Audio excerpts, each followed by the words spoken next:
किसी सुंदर युवती को देखकर जाने क्यों मन उसकी ओर आकर्षित हो जाता है। आंखें उसे निहारने लगती। मेरी उम्र 50 हो गई, फिर भी ऐसा क्यों होता है? क्या यह वासना है या प्रेम या सुंदरता की स्तुति? कृपया मेरा मार्ग निर्देश करें। ऐसा होता है निरंतर, क्योंकि जब दिन थे तब दबा लिया तो रोग बार बार उभरेगा। जब जवान थे तब ऐसी किताबें पढ़ते रहे जिनमें लिखा है ब्रह्मचर्य ही जीवन है, तब दबा लिया। जवानी के साथ एक खूबी है कि जवानी के पास ताकत है, दबाने की भी ताकत है। वही ताकत भोग बनती है, वही ताकत दमन बन जाती है, लेकिन जवान दबा सकता है। मेरे अनुभव में अक्सर ऐसी घटना घटती रही है। लोग आते रहे हैं कि 40 और 45 साल के बाद बड़ी मुश्किल खड़ी होती जिन्होंने भी दबाया, क्योंकि 40-45 साल के बाद वो ऊर्जा जो दबाने की थी वो भी क्षीण हो जाती। तो वो जो दबाए गई वासनाएं थी वो उभर के आती, और जब बेसमय आती तो और भी बेहूदी हो जाती। जवान स्त्रियों के पीछे भागता फिरे, कुछ भी गलत नहीं है, स्वाभाविक है। होना था वही हो रहा है। बच्चे तितलियों के पीछे दौड़ते फिरें, ठीक है। बूढ़े दौड़ने लगे तो फिर जरा रोग मालूम होता है। लेकिन रोग तुम्हारे कारण नहीं, तुम्हारे तथाकथित साधुओं के कारण है, जिनने तुम्हें जीवन को सरलता से जीने की सुविधा नहीं दी है। बचपन से ही जहर डाला गया, काम वासना पाप है। तो काम वासना को कभी पूरे प्रफुल्ल मन से स्वीकार नहीं किया, भोगा भी तो भी अपने को खींचे रखा, भोगा भी तो कलुषित मन से, अपराधी भाव से। ये मन में बना ही रहा कि पाप कर रहे हैं। संभोग में भी उतरे तो जान के कि नरक का इंतजाम कर रहे हैं। अब तुम सोचो, जब तुम संभोग में उतरोगे और नरक का भाव बना रहेगा, क्या खाक उतरोगे? संभोग की सुरभि तुम्हें क्या घेरेगी? वो नृत्य पैदा ना हो पाएगा। तो तुम बिना उतरे वापस लौट आओगे। शरीर के तल पर संभोग हो जाएगा, मन के तल पर वासना अधूरी अतृप्त रह जाएगी। मन के तल पर दौड़ जारी रहेगी। तो जब बूढ़े होने लगोगे और शरीर कमजोर होने लगेगा और शरीर की दबाने की पुरानी शक्ति क्षीण होने लगेगी और मौत दस्तक देने लगेगी दरवाजे पर और लगेगा कि अब गए, तब ऐसा लगेगा ये तो बड़ा गड़बड़ हुआ, भोग भी ना पाए और चले। डोली तो उठी नहीं, अर्थी सज गई। तो मन बड़े वेग से स्त्रियों की तरफ दौड़ेगा, पुरुषों की तरफ दौड़ेगा। ये तथाकथित समाज के द्वारा पैदा की गई रुग्ण अवस्था है। बच्चे को उसके बचपन को पूरा जीने दो, ताकि जब वो जवान हो जाए तो बचपन की रेखा भी न रह जाए, ताकि वो पूरा पूरा जवान हो सके। जवान को पूरा जीने दो, उसे अपने अनुभव से ही जागने दो, ताकि जवानी के जाते जाते वो जो जवानी की दौड़ धूप थी, आपाधापी थी, मन का जो रोग था, वो भी चला जाए, ताकि बूढ़ा शुद्ध बूढ़ा हो सके। और जब कोई बूढ़ा शुद्ध बूढ़ा होता तो उससे सुंदर कोई अवस्था नहीं। लेकिन जब बूढ़े में जवान घुसा होता है, तब एक भूत तुम्हारा पीछा कर रहा है, तब तुम एक प्रेतात्मा के वश में हो, तब तुम्हें बड़ा भटकाएगा, तब तुम्हें बड़ा बेचैन करेगा। और जैसे जैसे शरीर असक्त होता जाएगा वैसे वैसे तुम पाओगे वेग वासना का बढ़ने लगा। एक स्त्री के संबंध में मैंने सुना है, वह 40 से ऊपर की हो चुकी थी, मोटी हो गई थी, बेहूदी हो गई थी, कुरूप हो गई थी, फिर भी बनती बहुत थी। दावत में पास बैठा युवक उसकी बातों से उकता गया था और भाग निकलने के लिए बोला, क्या आपको वह बच्चा याद है जो स्कूल में आपको बहुत तंग करता था? उसका हाथ पकड़ के स्त्री ने कहा, अच्छा तो वो तुम थे? उसने कहा, नहीं जी नहीं, मैं नहीं, वे मेरे पिताजी थे। एक उम्र है, तब चीजें शुभ मालूम होती हैं। एक उम्र है, तब चीजों को जीना जरूरी है। उसे अगर न जी पाए तो पीछा चीजें करेंगी और तब चीजें बड़ी विभत्स हो जाती। एक सिनेमा गृह में ऐसा घटा, एक महिला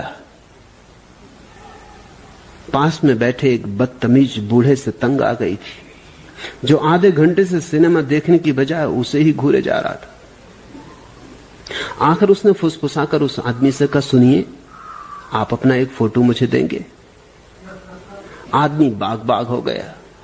जरूर जरूर, एक तो मेरी जेब में ही है, लीजिए। हाँ, क्या कीजिएगा मेरे फोटो का? उसने कहा, अपने बच्चों को डराऊंगी।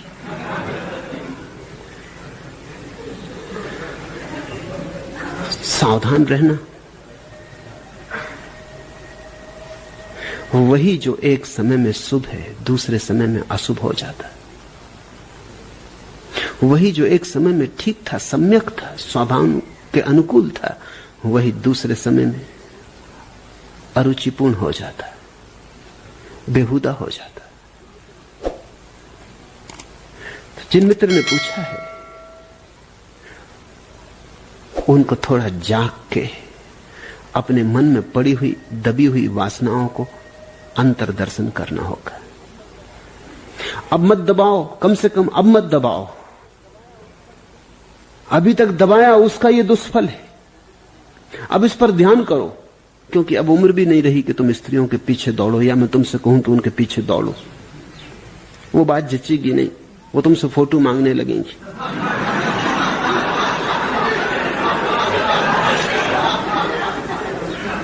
अब जो जीवन में नहीं हो सका उसे ध्यान में घटाओ। अब 1 घंटा रोज आंख बंद करके कल्पना को खुली छूट दो। कल्पना को पूरी खुली छूट दो। वो किन्हीं पापों में ले जाए, जाने दो, तुम रोको मत। तुम साक्षी भाव से उसे देखो कि ये मन जो जो कर रहा है मैं देखूं। जो शरीर के द्वारा नहीं कर पाए वो मन के द्वारा पूरा हो जाने दो। तुम जल्दी ही पाओगे। कुछ दिन के 1 घंटा नियम से काम वासना पर अभ्यास करो। काम वासना के लिए 1 घंटा ध्यान में लगा दो। आंख बंद कर लो और जो जो तुम्हारे मन में कल्पनाएं उठती हैं, सपने उठते हैं, जिनको तुम दबाते होगे निश्चित ही, उनको प्रकट होने दो। घबराओ मत, क्योंकि तुम अकेले हो। किसी के साथ कोई तुम पाप कर भी नहीं रहे, किसी को तुम कोई चोट पहुंचा भी नहीं रहे, किसी के साथ तुम कोई अभद्र व्यवहार भी नहीं कर रहे कि किसी स्त्री को घूर के देख रहे हो। तुम अपनी कल्पना को ही घूर रहे हो, लेकिन पूरी तरह घूरो और उसमें कंजूसी मत करना। मन बहुत बार कहेगा कि अरे इस उम्र में ये क्या कर रहे हो। मन बहुत बार कहेगा कि ये तो पाप है। मन बहुत बार कहेगा कि शांत हो जाओ, कहां के विचारों में पड़े हो। मगर इस मन की मत सुनना। कहना कि 1 घंटा तो दिया है इसी ध्यान के लिए, इस पर ही ध्यान करेंगे। और 1 घंटा जितनी स्त्रियों को, जितनी सुंदर स्त्रियों को जितना सुंदर बना सको बना लेना। इस 1 घंटा जितना इस कल्पना भोग में डूब सको डूब जाना, और साथ साथ पीछे खड़े देखते रहना कि मन क्या क्या कर रहा है, बिना रोके, बिना निर्णय किए कि पाप है कि अपराध है। कुछ फिक्र मत करना। तो जल्दी ही 3-4 महीने के निरंतर प्रयोग के बाद हल्के हो जाओगे। वो मन से धुआं निकल जाएगा। तब तुम अचानक पाओगे बाहर स्त्रियां हैं, लेकिन तुम्हारे मन में देखने की कोई आकांक्षा नहीं रह गई। और जब तुम्हारे मन में किसी को देखने की आकांक्षा नहीं रह जाती, तब लोगों का सौंदर्य प्रकट होता है। वासना तो अंधा कर देती, सौंदर्य को देखने कहां देती। वासना ने कभी सौंदर्य जाना? वासना ने तो अपने ही सपने फैलाए। और वासना दुष्पूर है, उसका कोई अंत नहीं है, वो बढ़ती ही चली जाती। एक बहुत मोटा आदमी दर्जी की दुकान पर पहुंचा। दर्जी ने अचकन के लिए बड़ी कठिनाई से उसका नाप लिया, फिर 100 रुपए की सिलाई मांगी। वो वहां से बोले, टेलीफोन पर तो तुमने 25 रुपए सिलाई कही थी, अब 100 रुपए? हद हो गई, बेईमानी की भी कोई सीमा है। दर्जी ने कहा, महाराज वह अचकन की सिलाई थी, यह सामियाने की।